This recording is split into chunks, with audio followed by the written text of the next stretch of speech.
Kui palju sa räägid kaasa oma elu korraldamises?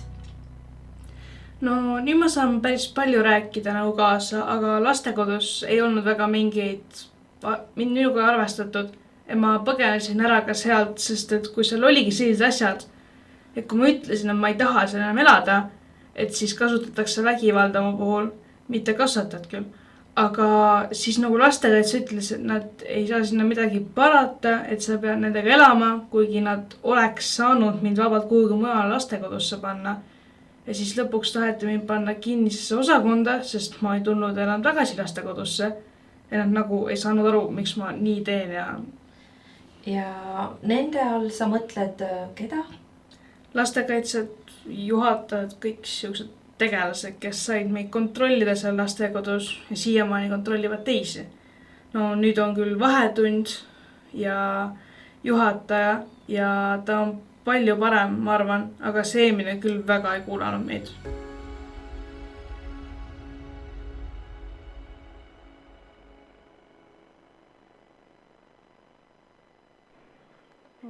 Tere ka minu poolt. Mina olen samuti Helen ja kas on küsimus? Okay. Hästi.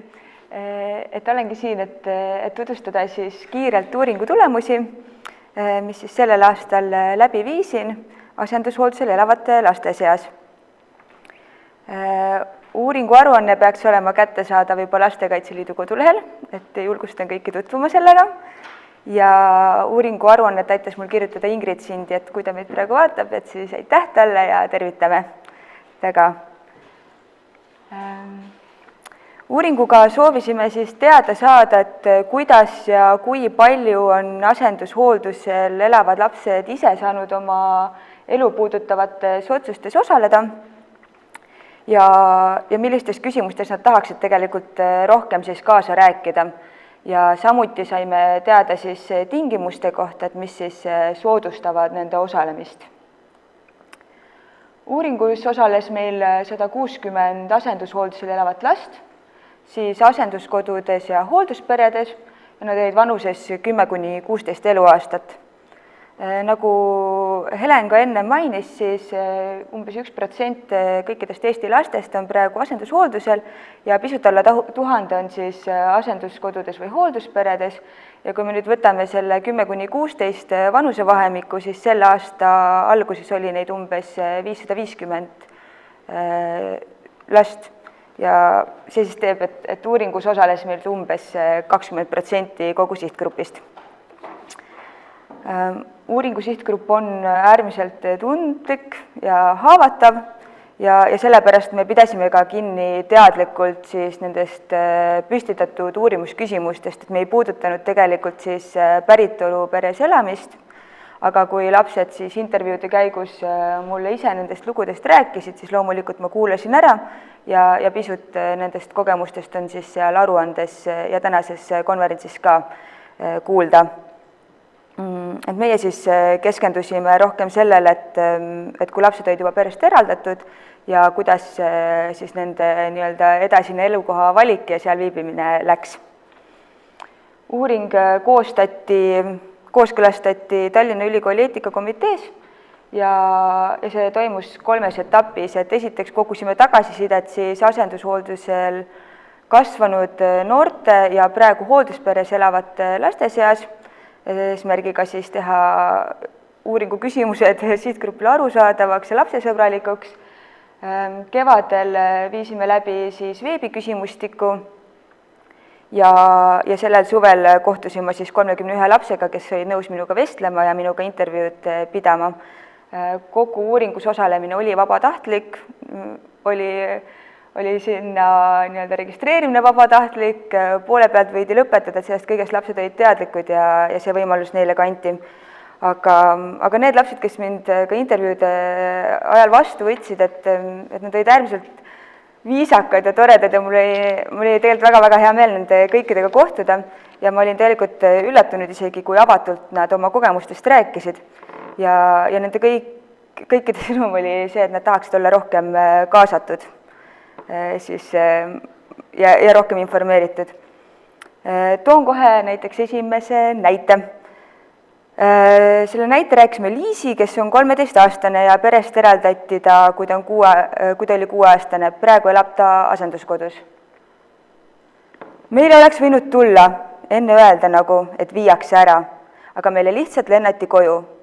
Mingi 10 inimest lihtsalt tuli ja lendas sisse, et davai, pange asjad kokku. Me ei saanud isegi mingeid asju kaasa võtta.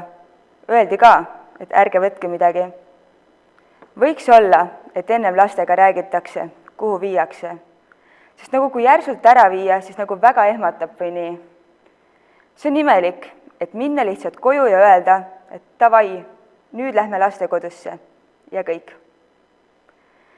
See oli üks kogemus, aga kahjuks pean tunnistama, et väga paljudele minuga vestelnud lastele oli perest eraldamine täpselt sama ootamatu ja järsk kogemus.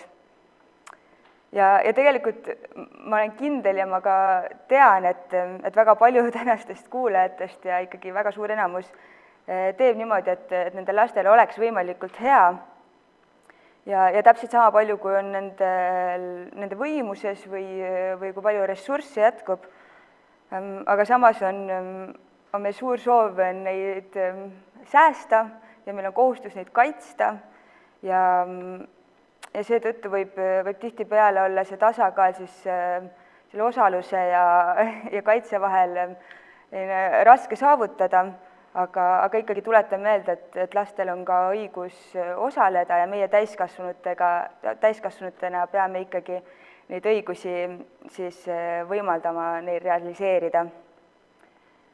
Ja osalemine ei ole ju ainult lapselt arvamuse küsimine, vaid see tegelikult koosneb nii paljudest erinevatest komponentidest ja siin aruandes ja uuringus me ka toetusime siis Lundi lapse osaluse mudelile, mis sätestab siis 4 kronoloogilist sammu, mida siis tuleb järgida, et laps saaks siis nii-öelda aktiivselt osaleda.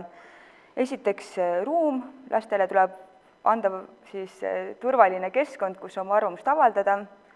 Teiseks hääl, lapsi tuleb oma arvamuse avaldamisel igakülgselt toetada. Kolmandaks publik, lapsi tuleb kuulata ja 4. mõju, et laste arvamusele tuleb vastavalt reageerida, et tehtud otsust ka põhjendada ja selgitada. Sest jah, lastel ei ole võimalus lõplikus otsustusprotsessis võib-olla alati kaasa rääkida, kuid nende seisukohtadele tuleb ikkagi anda siis nende arengut ja küpsust arvestades kohane kaal anda.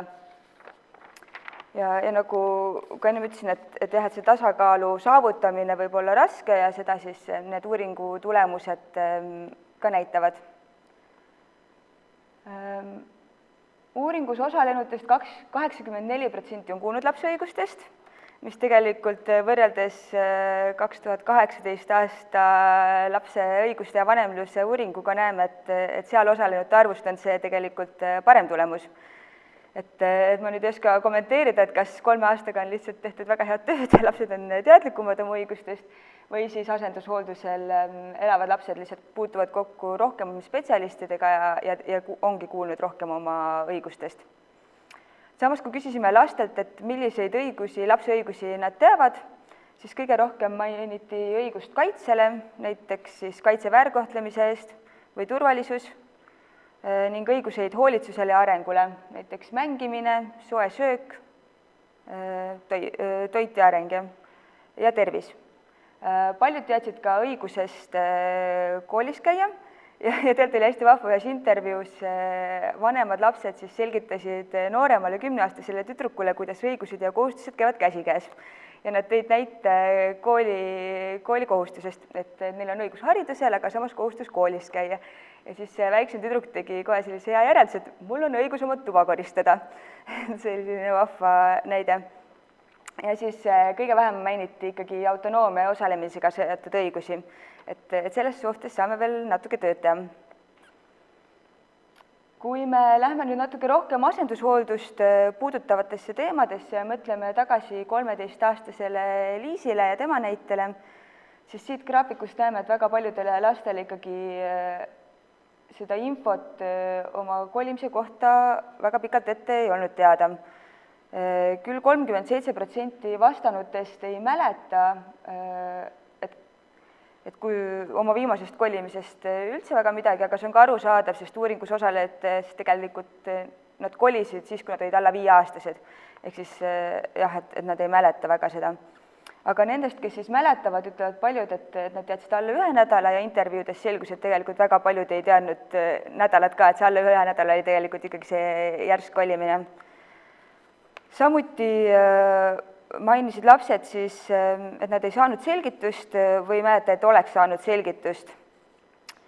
Ja paljud tuletasid ise põhjuseid näiteks, miks nad perest eraldati, et kes seal ütlesid näiteks, et ju siis oli midagi mu vanematega seoses, aga samas mõni laps oli teinud järeldusi, et tema ise on süüdi, et ta oli teinud pahandusi, või siis üks tüdruk siis ütles, et tema ema lihtsalt ei tahtnud teda. Aga ma tean, et järgmine esineja ka keskendub natuke rohkem sellele teemale, et siis saame sellest rohkem natukene sellel teemal arutada. Uurisime ka, kui palju nad teadsid oma uuest kodust siis enne kolimist ja pooled teadsid ilusti midagi oma uuest elukohast, et kas nad olid külastanud seda või nad olid näinud pilte, aga samas pooled ka ei teadnud mitte midagi. Ja intervjuudes üks laps rääkis näiteks, et talt küsiti, et kas ta tahab maale elama minna ja ta mõtles, et ta läheb tädi juurde ja kui ta sinna kohale jõudi, siis ta nägi, et ta ei ole oma tädi juures. Aga ta ütles, et seal oli ka tore, et siis ta sinna jäi. Samuti selgus, et mõni laps oli ise vaadanud pilte, et kui ta teadis, kuhu ta läheb, siis ta võttis interneti ja guugeldas seda kohta ja uuris selle kohta rohkem. Ja mõned lapsed, kes olid rohkem siis kui korra kolinud või olid vanemad ja juba pikemalt siis näiteks asenduskodudes, siis ühisüritustel olid nad kuulnud teiste asenduskodude kohta ja teadsid rohkem.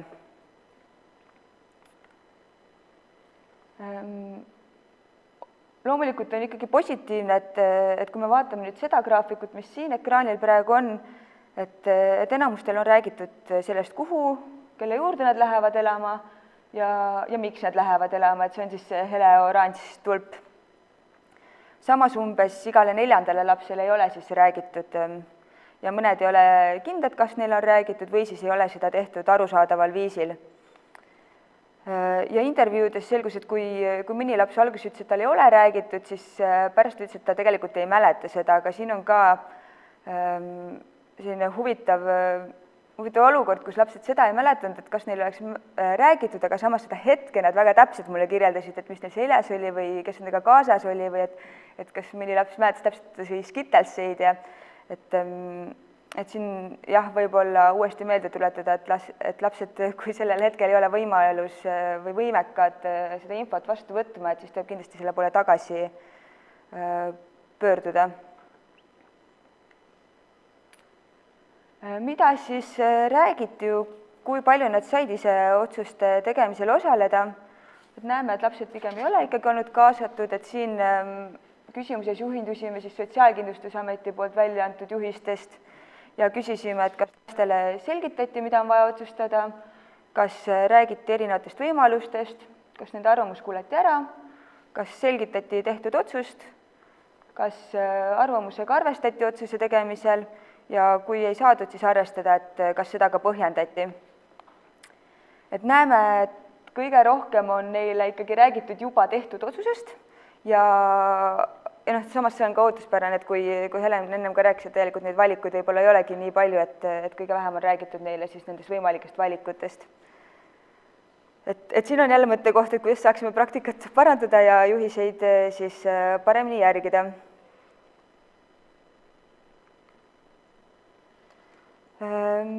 Küsisime, kas sinu arvamust küsiti järgmiste asjade kohta ja näeme, et ka kõige rohkem on lapsi kaasatud siis sellistes küsimustes nagu trennide huviringide valik ja kooli vahetamine, mis on ka mingil määral arusaadav, sest seda nendes küsimustes võib-olla on kõige lihtsam siis lapse soovi arvestada ja siis tekitab see loomulikult hea tunde nii otsustajas kui lapses, kui nende soove on arvestatud.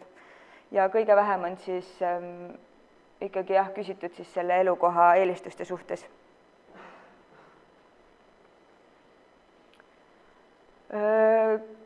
Küsisime, et mis oleks võinud olla teistmoodi nende kolimisega seoses ja enamus ütles ikkagi, et nendega oleks võinud rohkem rääkida, anda neile rohkem infot selle perest eraldamise kohta ja samas tahtsid nad ka rohkem teada oma tuleviku kohta. Annan minuti, et saate tutvuda nende tsitaatidega.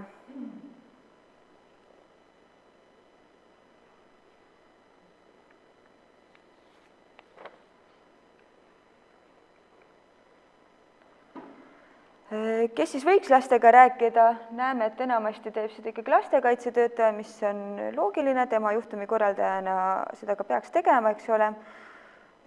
Kui me nüüd mõtleme sellele, et kes veel võiks rääkida või kui laps siis lastekaitsetöötaja seda esimest juttu nagu ei registreeri ja kes siis võiks uuesti, et siis laste soovitus ei olnud alati, et lastekaitsetöötaja võiks sellest uuesti rääkida, et nad ka mainisid, et lastekaitsetöötaja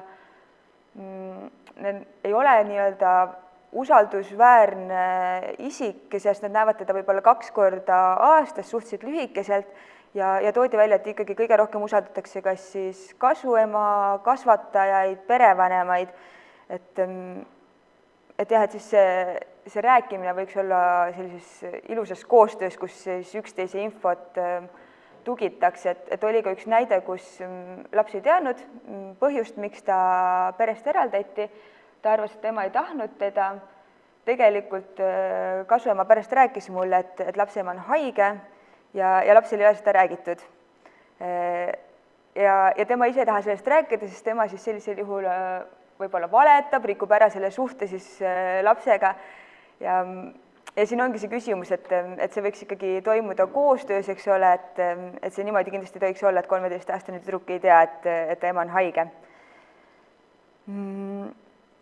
Samas jah, et mõni laps ütles, et lastekaitsetöötaja on pigem võõras ja temaga ei taheta nendel teemadel uuesti rääkida, aga samas oli ka lapsi, kes ütlesid, et nad sooviksid €1 000 000, et osta lastekaitsetöötajale rohkem kingitusi, temaga rohkem aega veeta ja nädalavahetusel kas või kinos käia.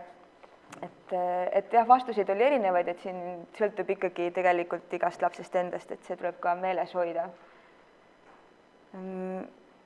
Mina tahan veel kord rõhutada, et minu roll siis uuringu läbiviijana siin esitajana oli ikkagi esindada laste häält, et kui mõndadele kuulajatele võib täna tunduda, et kellelegi on liiga tehtud või mõned sellised uuringu tulemused on vastuolulised, et see ei olnud kindlasti minu eesmärk kellelegi liiga teha, aga siin tuleb mõelda, et miks lapsed tegelikult neid lugusid mulle just sellistena rääkisid ja miks nad näevad siis neid olukordi võib-olla teistmoodi, kui täiskasvanud näevad. Ja tegelikult ju uuringu positiivne sõnum on see, et nad tahavad olla rohkem kaasatud ja julgustavad meid täiskasvanuid seda tegema. Lõpetuseks panen veel kokkuvõtvalt uuringu olulisemad tulemused ja mõned järeldused, et samuti ma ei hakka siin neid üle lugema, et annan teile minutikese lugeda.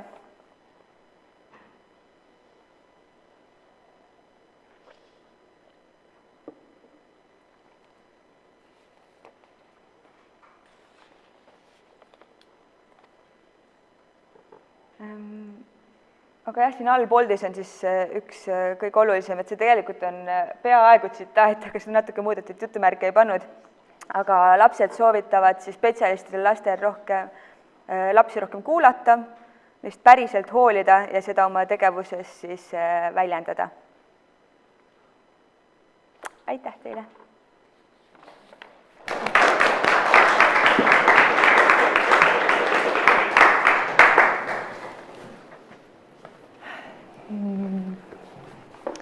Nii, ma kõigepealt väga tänan isiklikult öeldes. See oli nii vajalik. See oli nii vajalik ja mul on nii hea meel, et see päriselt tehtud sai, nii et ma kallistan kohe. Aitäh sulle. Palun. Nii, aga ma ei luba veel siit lava pealt ära minna. Kõigepealt mainin ära, et kahjuks on meil väikesed tehnilised viperused, et meie Mentimeeter ei taha meiega täna koostööd teha. Nii et, aga see on okei, me oleme saanud siin mõningad küsimused ikkagi kätte, mida me saame siis kohe küsida. Ma alustan võib-olla kõigepealt enda küsimusest, et mis üllatas sind kõige rohkem kogu nende vestluste juures, mis sa lastega tegid? Iga vestlus oli tegelikult täis üllatusi, oli hästi palju positiivseid üllatusi, oli negatiivseid üllatusi, kui lapsed rääkisid oma kogemustest ja nad ise veel ei tajunud, et neile on tegelikult liiga tehtud. Et mina siis võib-olla rohkem selles valdkonnas töötajana ja täiskasvanuna tegelikult nagu tabasin ära siis selle, et nii ei tohi olla. Et sellised kohad tegelikult üllatasid mõndades jah, et mõned asjad praktikas on ikka läinud kuskil valesti, aga kindlasti on see võimalus õppida ja teha paremini. Aga mis üllatas sind kõige rohkem positiivses mõttes? Väga palju rõõmsaid kogemusi oli lastel, et nad olid nii värvikad inimesed, väga-väga vahva oli nendega suhelda positiivses mõttes. See, kuivõrd rahu nad tegelikult olid nendes peredes ja tõesti, kui positiivselt nad rääkisid oma kasvuvanematest, kasvatajatest, et see tegi ikkagi südame soojaks.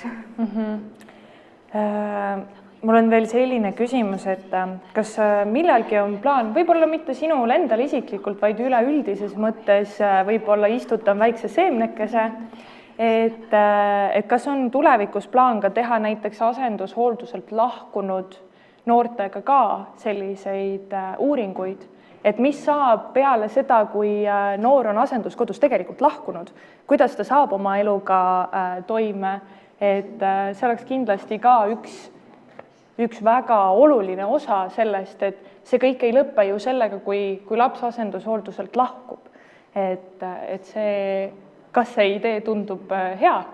Jaa, loomulikult ja alati kõik kogemused võib uurida, et tegelikult ka siis neid lapsi, kes siis hakkavad asendushoolduselt lahkuma, tead ka neid kogemusi, mis on lahkutud, et neid ka on juba pisut uuritud, et mina just sellepärast võtsingi siis alla 16-aastaste sihtgruppi, et keda tegelikult väga veel ei ole uuritud. Hästi, selle üle mul on väga hea meel, olen nõus osalema. Mõtlen nüüd, mis ma siin veel üles kirjutasin, et mis sa arvad, mis muutused peaksid kindlasti toimuma? Parem lapse kaasamine, tegelikult ju uuringust tuli ka väga lihtsalt, et meil on nüüd juhised olemas, me tegelikult teame, kuidas see protsess peaks käima, et siin tekibki selle praktika ja selle nii-öelda teooria vahel võib-olla natuke erinevusi, et tegelikult see ei ole nii keeruline, lapsed ise julgustavad ka, et kaasake meid rohkem. Et ma arvan, et selline väga lihtne samm tegelikult, et olla siiras ja aus ja pidada seda dialoogi siis lastega koos. Aga mida saab see töötaja selle jaoks teha, et ta jõuaks sinnani, et tegelikult päriselt läbi mõelda seda protsessi, kuidas seda last sinna kaasata?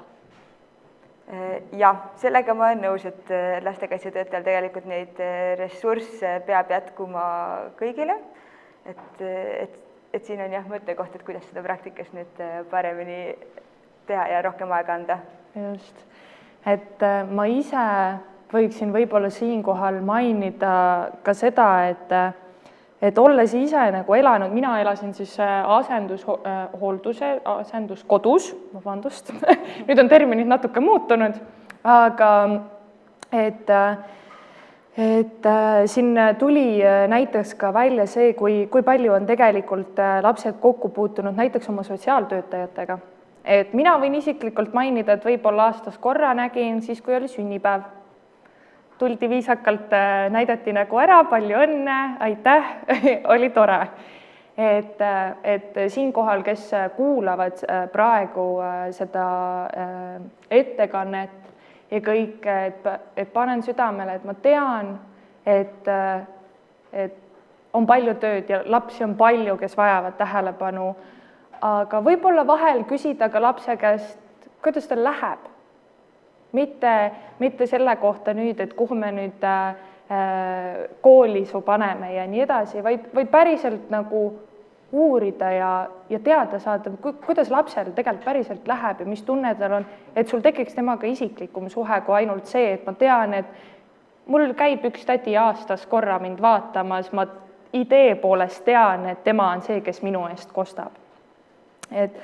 Et see on võib-olla selline üldine, mida ma enda poolt nagu tahaksin välja tuua ja mis tuli ka tegelikult siin selles uuringus välja ja väike selline meelde, või mis mul siin meelde tuli, oli see, et mina mäletan ka väga hästi just ainult mingeid mälupildikesi, mitte seda, kuidas see asi toimus, kui mind siis oma pere juurest ära viidi, vaid see, et kollane laada oli maja ees. et see oli näiteks asi, mida ma hästi mäletasin. Ja, aga aitäh, Helen. Aitäh. Nii.